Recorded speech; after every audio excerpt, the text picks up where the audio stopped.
On Tech News Today, Facebook wants to compete with Apple in the music business and YouTube in the video business. Plus, it looks like the Apple Watch isn't selling very well, and we'll tell you about the $50 billion mega merger that's already been approved. It's all coming up next on Tech News Today.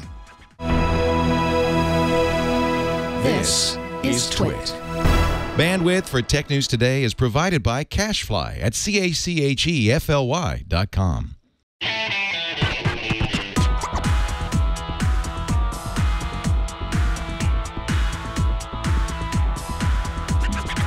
This is Tech News Today for Thursday, July 2nd, 2015.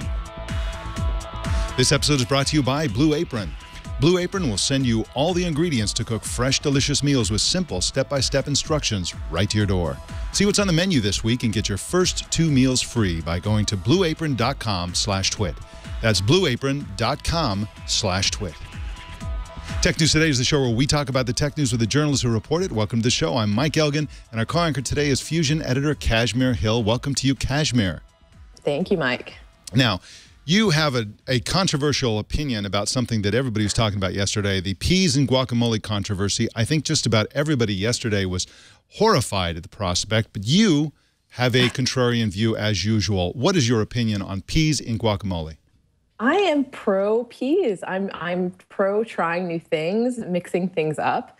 I know a lot of people are upset at the idea of putting anything foreign into their guacamole, but I am willing to try it. Not that I have, it could be horrible, but I would be willing to try it. All right, so what we're gonna do is we're gonna make some guacamole with peas in it. We're gonna send it to you to try, and you can do a field test. How about that? Of course, that's a terrible idea because by the time it gets to you, it's not gonna be that great. Going to be brown. We'll think of something. John will think of something. Right. All right. Now, you linked to an article that was very, very interesting, and you didn't write it, but it was on Fusion, and this story was basically about something called Colombian camgirls, and there was an interesting aspect to that service or product, if you will, that people might not expect. So can you tell us what a camgirl is and what the story was about?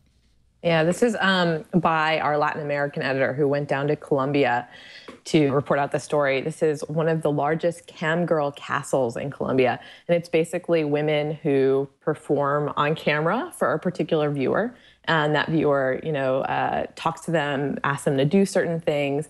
And we took a look at the It's like video sex chat, basically. Yeah, I mean, I actually think of it as like an internet brothel. And there's this huge support staff. And so one of the things that we talked about is the fact that the women on camera don't often speak English.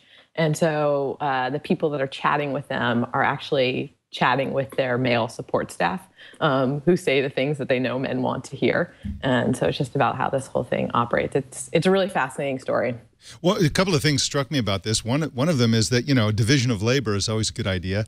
They can hire the women for their on-screen skills, and then but they don't have to have the language skills or the communication skills or the multitasking skills, presumably, to do this. And then they can hire some dudes to do the typing. The other thing that struck me about this is that if their customer base finds out about this, this is going to really harm their business, I would imagine. Yeah, I mean, I think a lot of times people are buying certain fantasies. I myself have never chatted with a camgirl, and so I wondered whether do they play act that they're typing, and then there's actually this other person typing. I don't know how much people may have already figured this out just because the woman in front of them who's performing on camera isn't actually typing while she's performing. Huh, that's interesting. So I guess there would be a keyboard there and she might be pretending or whatever. Right. And is this like for local consumption or is this some sort of global, is this like Beats One music where it's like this global phenomenon? This is global. This is like all things on the internet, accessible anywhere. So these women are performing for people anywhere with internet access who are into this kind of thing. Sometimes I kind of feel like a Colombian cam girl, but I do all my own typing. That's the difference. So just want to put that out there. Well, why don't we jump into our top story. Facebook has been talking with major record labels about making deals around music rights, according to an exclusive on The Verge. The companies include the big heavyweights in the industry, Sony Music Entertainment, Universal Music Group, and Warner Music Group. One possibility is that Facebook could launch a music service to compete with Spotify and Apple Music. Another, which is probably more likely, is that Facebook wants to better compete with YouTube and is talking about getting the rights to host music videos, possibly even exclusive music videos. The Verge sources say these talks are in early stages. This is one of these situations in which if you get big enough in Silicon Valley, if you get to Facebook scale, you pretty much have to have your hands in all the major businesses. If Apple and Google and other companies are doing something, you got to do it. So whatever it is, this could be purely exploratory as well. They may be just trying to figure out what they could do around music, anything to keep people glued to Facebook. But do you have any thoughts on this, Kashmir, about Facebook getting into this business? Yeah, I mean, we know that people really love to watch and listen to music on the internet, so it makes sense as another thing to offer Facebook's users. I also thought an interesting point that the Verge article made was that it would be potentially another way to get users' credit card numbers. And Facebook, I don't think, has had a lot of success with this so far. I have occasionally paid $1 to send a message to somebody that I am not friends with, but it would be a good way for them to start getting Facebook users to think about spending money on the platform. That is a really brilliant observation, because really, if you look at the major Silicon Valley companies and technology companies, there are those who have your credit card and those that don't. I mean, if Amazon has your credit card, Apple has your credit card, unless you're an anti-Appleite. Google probably doesn't, and Facebook probably doesn't, and Twitter definitely doesn't. So that's a big, big differentiator. But of course, I think everybody's credit card is in Amazon, so they've got a huge advantage there. Got some more news for you in just a second, but first, let's talk about Blue Apron, our sponsor today.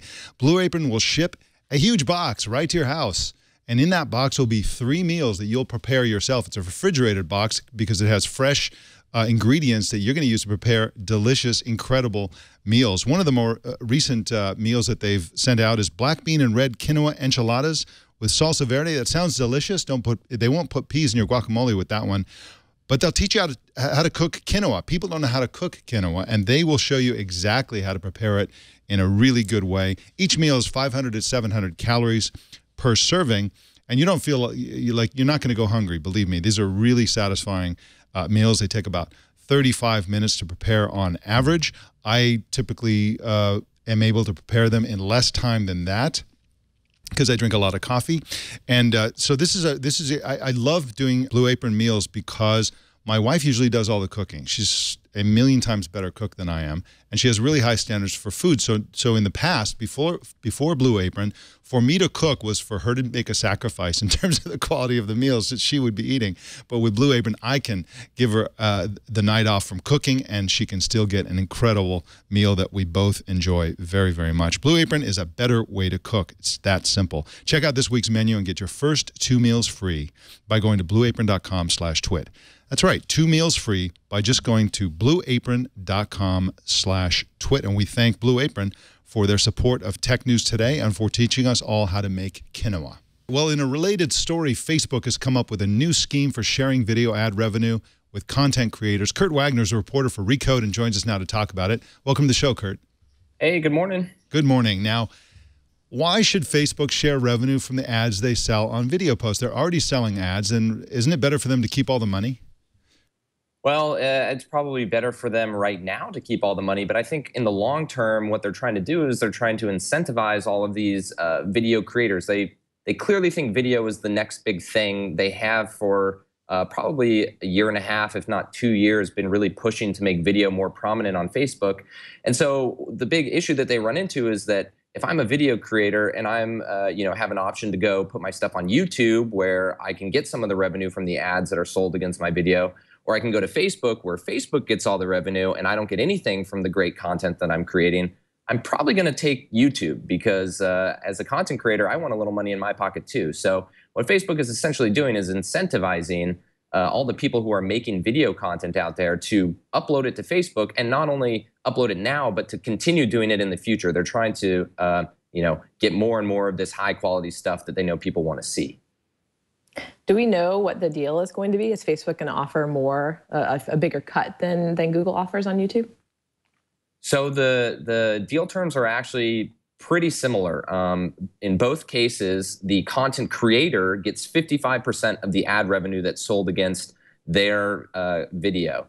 The difference is that on YouTube, typically there's a pre-roll ad that would go right before the video. And so a creator on YouTube would get 55% of whatever that ad sale was. On Facebook, the ads are not pre-rolls. They're standalone ads that exist somewhat like in a feed with all of these videos. So you're not the only video that's going to be watched in addition to these ads. So for example, if the three of us all made a video and a user comes on and watches all Kurt, three of I'm our sorry, videos, we are making a video right now.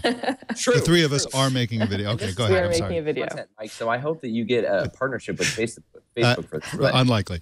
imagine we're all making separate videos and they all appear in the feed alongside an ad. The three of us would split that 55% depending on how long a user spent watching each of our individual videos. So it's not going to be necessarily as high of a percentage with Facebook in theory, considering you could assume that there's going to be multiple content creators sharing all of that revenue. So Facebook is hatching this suggested video scheme, and they seem to believe that they're going to make more money off of ads in the suggested video than in a newsfeed. Why is that? Why wouldn't newsfeed videos be just as lucrative as suggested videos? So I had a couple conversations with people in the ad industry yesterday, and I found this intriguing as well. And what they told me was that what these ads can be is a little bit more contextual than the ads you might see in newsfeed. And what I mean by that is Facebook's always been great at targeting users, right? So they could go to an advertiser and say, hey, do you want to reach males who are 18 to 30 in the Bay Area? Boom, we can do that easily. But what they haven't been able to do is show an advertiser, hey, this is the context in which the user is going to see your ad. Well, that kind of changes because how suggested videos work is all of the videos in the feed are going to be in a similar theme, right? So if I click, the example I've been using in my stories is snowboarding. If I click on a snowboarding video, I'm going to be taken to a feed that's full of snowboarding or snowboarding related content. And so as an advertiser, you can kind of make a better assumption about, all right, this ad is going to appear in a feed that's full of snowboarding videos. That's the context that Facebook hasn't really been able to offer yet. And from what I've heard is that those kinds of ads can be a lot more lucrative. They cost a lot more to the advertiser, therefore Facebook makes a lot more money from them. So, it's still obviously very early. They've announced this, but they haven't even rolled it out yet. So it's still to be determined if they're necessarily going to make a lot more money from those ads, but there's definitely the possibility there. Can you imagine Facebook doing something like what YouTube does, which is have these big studios where you're sort of cultivating these Facebook video personalities, their own PewDiePie type characters and spending a lot of money on the content creation end of it? Is that even conceivable? Oh, I definitely think it's conceivable. I would not be surprised at all if Facebook kind of went in a direction like that, where they're essentially hosting, they're giving people the tools to make stuff exclusively for Facebook. I mean, they try to do that now. They partner with big publishers like CNBC or ABC or others and say, hey, we want you to create stuff exclusively for Facebook, and we're going to try to help you out in doing that. So I could definitely see them doing that with content creators. It was funny, during my conversations yesterday, I was like, okay, well, are they really trying to pull over all of the YouTube stars? Like, is that what this is about? And at least one person I talked to was like, you know what? It's really hard to migrate an audience from one place to the other. Plus, it dilutes everything. So if I'm, a YouTube star, do I really want to put stuff on Facebook and YouTube and just kind of have mediocre traffic on both? This person suggested that, hey, maybe Facebook is going to create its own breed of stars. We've had YouTube stars, we've had Vine stars, we have Snapchat stars. Maybe the next stage is people who are creating content exclusively for Facebook and build up a following there. That's a little bit down the road. Right now, they've only offered the revenue share to like big brands, big publishers. But you would imagine that at some point, they want anyone who can create cool content to get a little money so that they're incentivized to come to Facebook. And I could see that happening. Absolutely, especially since Facebook's whole model seems to be to have a duplicate internet and to keep everybody there, kind of like the old AOL model, if you think about it. Never leave, man. Yeah. Never leave Facebook. Never leave. Well, Kurt Wagner's at recode.net and on Twitter at KurtWagner8. Kurt, once again, thank you so much for joining us today. Of course. Thanks for having me. All right. Well, so far, this show has all been a streaming video show talking about ways to monetize streaming video. So let's shift gears and talk about something other than monetizing streaming video. Analysts from Pacific Crest say demand for the Apple Watch is actually slowing down, and it's much slower than people thought. Jennifer Booton is a tech reporter for MarketWatch and joins us to talk about this. Welcome to the show, Jennifer. Thank you, guys. Hi. Hey. So what is Pacific Crest saying about how many watches Apple is selling? So they actually lowered their estimate for the current fiscal year only by a little bit to 11 million from 10.5 million, which doesn't seem like a lot, but for the next fiscal year, they lowered it even more to 21 million from 24 million. And it's really because they're citing anecdotal evidence that demand is slowing, and they're citing their supply checks that seem to show a decrease in orders for certain components. So this is based on a supply chain, not on, all the people that are going to Craigslist and saying that they're selling their Apple Watches because they don't like them. Exactly. I mean, they say anecdotal evidence, they may be pulling it from elsewhere as well. Obviously, it could be a compilation of things, but that's how they're backing up their thesis. But it's interesting because there's just been so much chatter about this. A lot of analysts have come out and cut their forecasts. Even UBS in May came out and cut it pretty significantly. And they even went so far as to say that the watch delivery may have been botched a little bit. Wow, that's interesting. And I've also seen reports that, before it came out, everybody, including myself, was saying, this is finally a smartwatch that is being manufactured and designed with women in mind. And so in the past, almost all of the smartwatches were, these big, clunky, dorky things that women didn't respond to very much. And I've seen reports that women aren't really liking this one either, for the most part. And so that may be part of what's driving all this. Now, of course, the big question from an investor's point of view is how important is this for investors? I mean, obviously, Apple makes the huge lion's share of its revenue and profits from the iPhone, not the Apple Watch. The Apple Watch is a new business and not really necessary to Apple's success. But how are investors responding to the possibility that the Apple Watch might be a dog? Of course, and that's something that a lot of analysts have been addressing in their notes to clients because the iPhone continues to be the breadwinner. It's continuing to do really, really well. The iPhone 6 has blown expectations out of the water. And even Pacific Crest, while they did lower their Apple Watch unit estimates yesterday, they raised their iPhone by about 3% and 4% respectively on the next 2 years. And that's been a trend we've seen across Wall Street. I think, though, the problem is that while that is very good news right now, there is a fear that a lot of analysts have started to cite that there's saturation, iPhone saturation. Right now, China is going crazy buying as many iPhones as they can, and Apple has done a really good job of getting into more developing countries. But a lot of analysts have been citing the chance that the iPhone could hit saturation, or smartphones in general could.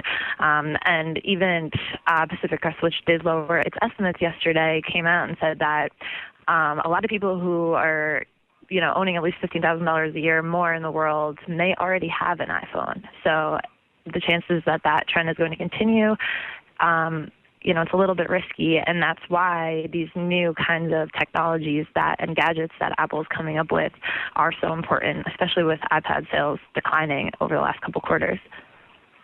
What do you think this means for the future of the Apple Watch? Is this going to be kind of one of those products like Google Glass that gets abandoned and disappears, or do you think this will push Apple to add some exciting new features that make people more interested in it? That's interesting because we've never really seen Apple just give up on a product that easily, Like even the iPad, it's been declining a lot, but Apple is trying to figure out new ways for it to live again by pushing into the enterprise.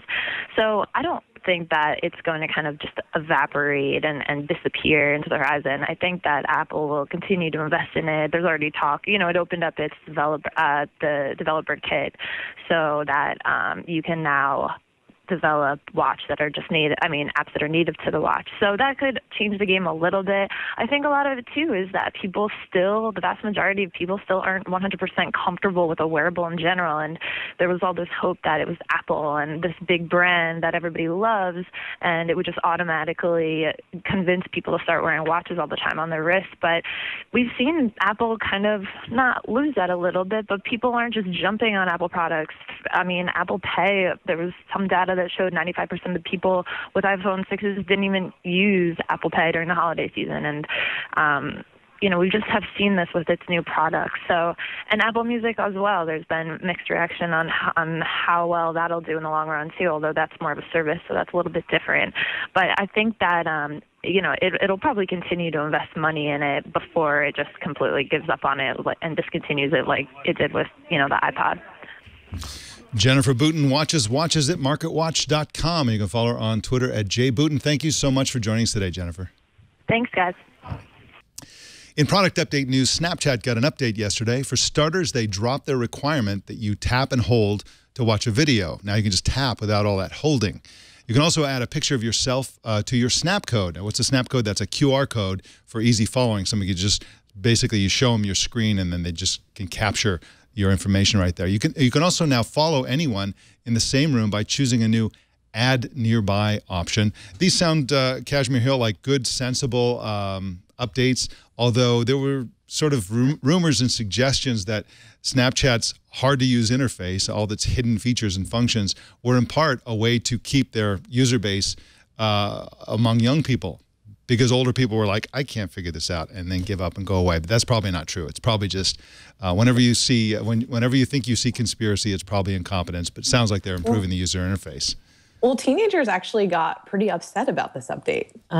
We saw a lot of angry tweets from teens, because before, when you had to, hold your finger there and watch somebody's story, it was harder to take a screenshot. It required a little bit of like doing weird things with your fingers. But now that you can just hit with your finger, push play, it's easier to screenshot what you're looking at. And so teens don't like this because it means you're more likely to capture, this video or this photo that they wanted to be ephemeral. So it did upset their teen user base, or at least a few of them. Wow. I also saw another report that said that another problem with it is that if you have to press and hold it, you're more likely to pay attention to it. Whereas if you can just tap it, they assume your attention span is so low that you'll just tap it and then wander away. Like you can't pay attention if you're not holding it down. Very strange. Very, very weird. Well, in mergers and acquisitions news, Bloomberg is reporting in an exclusive that the Department of Justice has tentatively approved the $48.5 billion AT&T merger with DirecTV. Kashmir Hill, I knew this was going to happen. And, AT&T is such a wonderful company. It's so nice to see them expanding. Close sarcasm. It's really interesting. These phone companies are making huge expansions. Verizon just bought AOL. They're moving into all kinds of new areas. And sometimes I wonder if it's because the phone companies, it's my secret hope, is that they're doomed, that they're not going to be able to charge us so much for our smartphone plans once Wi-Fi is everywhere, and we can just call each other over VoIP. You are a sunny-eyed optimist. That's for sure. I don't think that. Yeah, it's not going to happen. It's going to continue to be expensive. They'll find a way. Well, PayPal hasn't even split with eBay yet, and already it's acquiring a San Francisco-based company called Zoom, which processes international money transfers. The all-cash deal totaled $890 million. PayPal is expected to separate from eBay July 17th, and the Zoom deal is expected to be finalized before the year ends. That helps explain the weirdness of a company that isn't independent already buying another company. So anyway, this will give PayPal a big advantage in being more international, I guess. Well, in human resources news, Renee James, who is the second biggest big shot at Intel, is leaving the company. She intends to find a CEO job somewhere where she doesn't have to be this weird president thing. James was named president in May of 2013. It's been sort of she and the CEO have been kind of running the company together, but now she wants to be a regular CEO. And she should have no trouble finding that role. Mike, do you have any ideas for who will be brought in there? I have none at all. It's no telling with Intel these days. They've always been a super engineering-driven company, and I think they tend to see that as both a strength and a weakness. So I think that they want in their leadership people who have their finger on the pulse of what's happening in consumer technology. They've really suffered in the mobile era. They are really freaked out about being left behind to a certain extent in the Internet of Things and the wearables era. And so I really think they want somebody who's more of a visionary and less of an engineer type. But beyond that, I couldn't say. Well, we got some big numbers. We have a big number for you today, 34.7 million.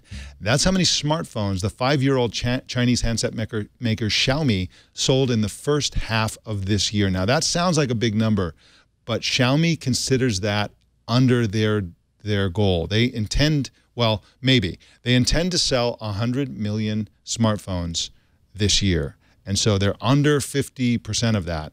And so they consider themselves behind schedule. But this is a breathtaking clip to be selling smartphones, especially given the fact that they are not in the U.S. market and that they're only a 5-year-old company. Kashmir Hill, Xiaomi is the Apple of China. I don't think there's any question about it. They are coming on strong. They're doing lots of things right. They've won legions of fans, and they're coming for the global market. And they've got a huge market in China to start with. Yeah. It's just you have to compete with that Apple brand. Yep, and they're doing it in part by copying Apple, but that's another story. Well, our TNT fan of the day is Virginia B's husband. Virginia posted this picture on Twitter and says that whenever her husband is in the car or doing dishes, the iPhone 6 Plus is up and Tech News Today is going. So there is said husband. Show us how I'm glad his eyes are on the road. Too. Yeah, right. That's right. I don't see the 2 and 10 on the wheel there, but that's all right. One hand on the wheel. That's, what are you going to do? 1 out of 2 isn't bad. Show us how you or your spouse watch or listen to TNT. Just record a video or take a picture and post it on Instagram, Google+, Twitter, or Facebook, and use the hashtag HowIWatchTNT so we can find it. Kashmir Hill, what's your next big story coming up? What are you working on right now?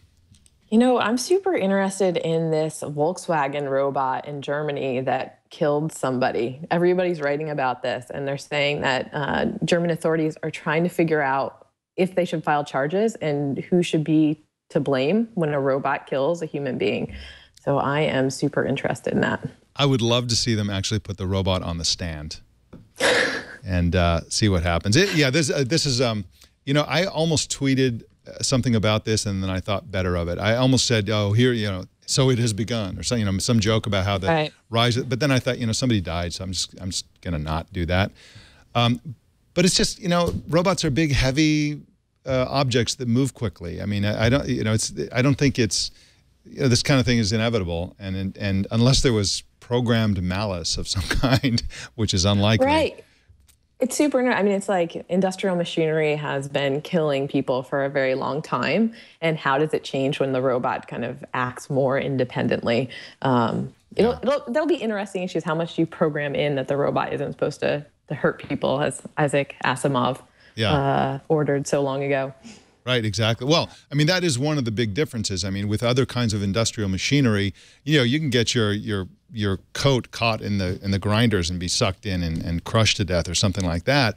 But a robot can have sensors and can intelligently avoid injuring people. So to a certain extent, if a robot injures a factory worker, then the robot needs to be upgraded and can be upgraded and should have been upgraded. It's a flaw to an extent that isn't true of other types of machinery.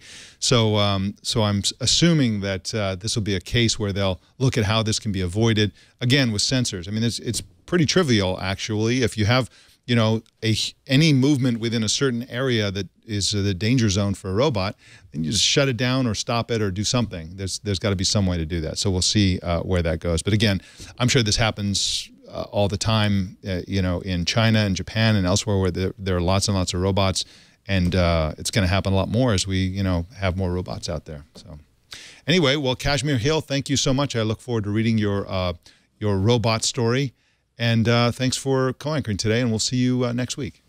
Thanks for having me on, Mike, and not making too much fun of me about the peas and the guacamole. Oh no, I'm with you in principle. I really am. I do like experimentation with food. I do like adding. My wife sometimes adds egg whites to guacamole. It's delicious. It's kind of a Central American thing, and so I'm with you in principle. But in particular, it just doesn't sound very good to me, but I like the idea of experimentation, just not necessarily this particular experimentation. Anyway, thanks again, and we'll see you next week. Okay. Bye, Mike. Bye-bye. Well, you can subscribe to Tech News Today on iTunes or choose another way to subscribe at twit.tv/TNT. You can watch us live every weekday at 10 a.m. Pacific, 1700 UTC at twit.tv. You can follow us on Twitter at Tech News Today TV. You can follow me on all the social networks at elgan.com. And don't miss Tech News Tonight at 4 p.m. Pacific every single weeknight.